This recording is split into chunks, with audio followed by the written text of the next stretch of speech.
Hi, my name is Dr. Kat Kesty, and this is Dr. Chelsea Kesty, and we are double board certified dermatologists at St. Petersburg Skin and Laser in St. Pete, Florida. And today we are going to be breaking down how to stack laser treatments together and what that means to get you the best laser results. So, Dr. Kesty, start us off. What does it mean to stack laser treatments? So basically, laser stacking means that you're using multiple devices or multiple modalities on devices to address different concerns in one treatment session. So you're using different lasers. How many different lasers do you use? On average, we use about 3 to 4 different lasers on each patient. Okay. And those would be different laser wavelengths or settings within a laser? It can be a combination of both, but most commonly, I'm at least using 3 different wavelengths. And then within each laser, it can depend on the patient, but usually I'm doing 1 or 2 modalities or setting changes on the patient as well. Yes. So you're actually doing like 3 to 6 plus different settings. Yeah. So, Dr. Kesty, why would you combine more than one laser in one laser session for a patient? Yeah, because one laser wavelength or one laser device is not going to address all the concerns that my patient comes to me with. So they want to address all at the same time all the signs of sun damage or aging, which are basically, red spots, brown spots, fine lines, wrinkles. And with that, you have to address that with different wavelengths. And that means that I have to pick up or use different wavelengths within one session, or else my patients are going to walk out of the office and not be happy if I just treated their red spots but not their brown spots, or just treated their fine lines but not the brown spot they came in for that bugs them. So we have to combine or stack these laser procedures to optimize the results for the patient. So, what you're saying is that there's not one laser that treats all the signs of aging? Correct. There's not one laser that you can do that is going to correct everything that goes on in the aging process. Despite the ads online Despite the ads online and TikTok. and TikTok, we're not in the age where you can just, walk into a machine and get your whole face and body done that is going to be perfect all around. We may get there one day, but we're not there yet. So, Yeah. And I think that comes back to like the basic physics of it, right? Like physics 101 is that, what a laser is it's a targeted specific wavelength of light that we harness and we only deliver that one wavelength to the skin and how that interacts with the skin or, whatever layer we're going into with that laser. That's dependent on physics. That's not like a technology or device thing. The 532 wavelength is a vascular laser because that's exactly the physics of how those particles really interact with the chromophore, the target in the skin.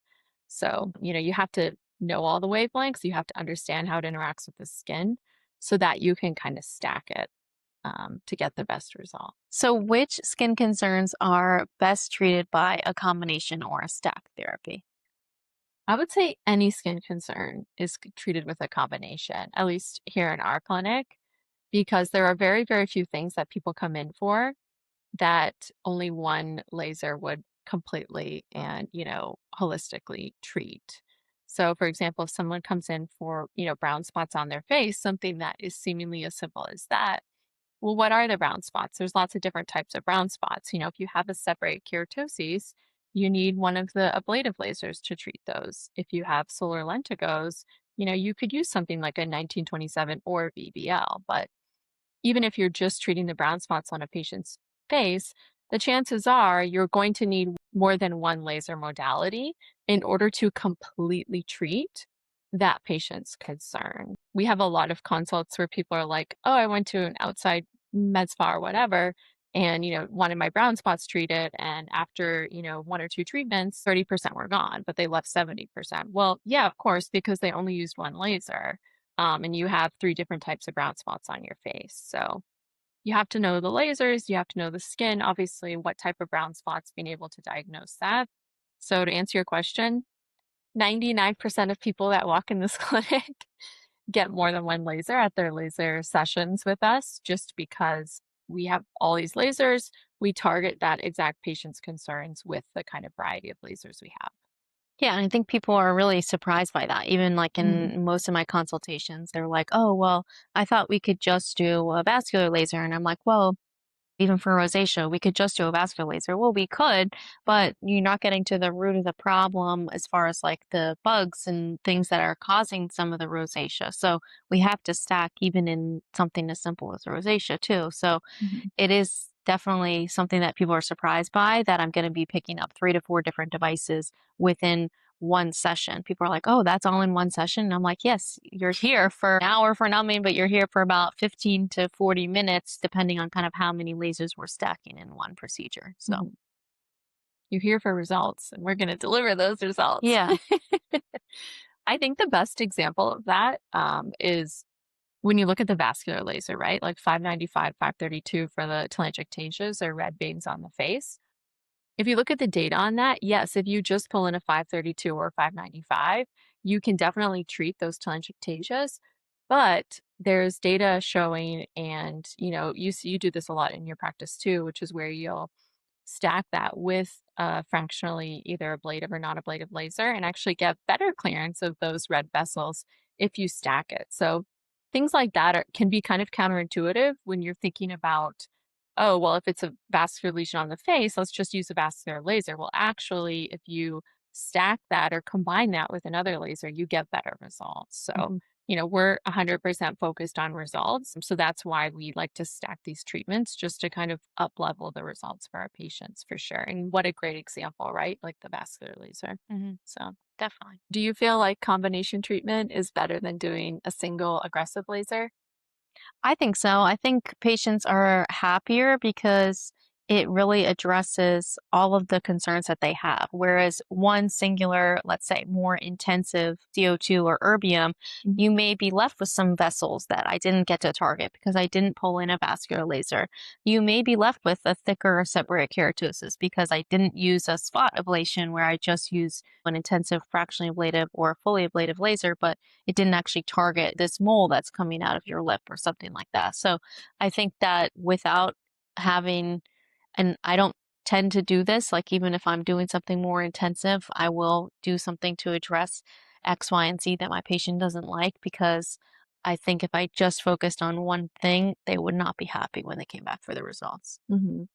Yeah, I agree with you. And I think even if you're talking about an aggressive laser preparation for this podcast, because I knew we were going to talk about this, for the last couple of my fully ablative face cases, I've looked at how many different times I changed the lasers in my medical system recorded settings. And just on the face, my average number of setting changes on my erbium that I was using for these cases was 8. So to me, like, is that stacking? Is that not stacking? I don't know. I guess that's just, the splitting hairs at that point. But even when we're talking about just the face, fully ablative or, more aggressive lasers, we're still kind of stacking because we're changing settings based on the cosmetic subunit where we are and then also the patient's skin.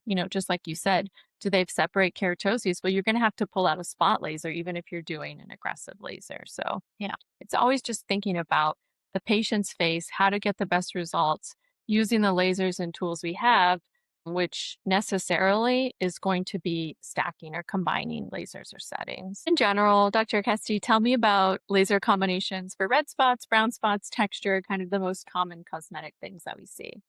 Yeah, so in general, I'm going to be using something like a vascular laser or a 560 filter on a broadband light to go after background redness or particular vessels. And then for brown spots, I'm going to be targeting that with either a 515 filter on BBL, or I'm going to be doing a spot laser for thicker seborrheic keratoses. Then the next thing, as far as tone and texture, I'm going to be using something like a fractionally ablative, whether that be fractionally ablative or non-ablative lasers, and that's going to go over tone, texture, and fine lines. As far as those are kind of the minimum that we do as far as all those concerned. So can you combine all of those lasers in one session? So if you're doing BBL, CO2, vascular laser, do you do that all in one session? And by one session, I mean like the patient comes in numbs and then you do all those in the same day. Yep, all in the same day, all in one treatment. So does combining lasers increase or can it decrease recovery time? I love this question because it's one of those counterintuitive things about lasers. And this has been shown in trials and, different published studies, which is combining lasers actually decreases your total downtime. Even if you're thinking about something like just a BBL, or if you add something like a fractionated erbium or CO2 or 1550 on top of that, you'd think that, oh, I'm getting a BBL and a fractionally ablative laser. Oh my gosh, I'm going to have so much more downtime than the last time I got BBL. But actually, you'll notice that you have less downtime because of the synergy and just the molecular things that are happening in your skin with those two wavelengths hitting your skin. So super cool. Thank you so much for asking that question. It's one of my favorite questions. Are combination lasers safe for darker skin types? Yes, even in darker skin types, we're definitely using different wavelengths, 532 or 1064 for vascular lesions. And then we're going to be doing 1550, 1927, maybe for some pigment. Mhm, And then, we're going to be doing some resurfacing again with fractionated erbium or with 1550. So, mhm. yeah, definitely we're still stacking even with darker skin How types. do you decide which laser to use first in a combination treatment plan? Usually I'm doing non-ablative lasers first and then ablative lasers or the resurfacing laser last. And that's based on basically kind of my target. I want to be able to see the vessel or see what I'm treating with the vascular laser or with a pigment laser, and then go over that with resurfacing. Because once you've done resurfacing, it's pretty hard to tell what you're going to be going after if you do that first. I agree. That's what I do as well.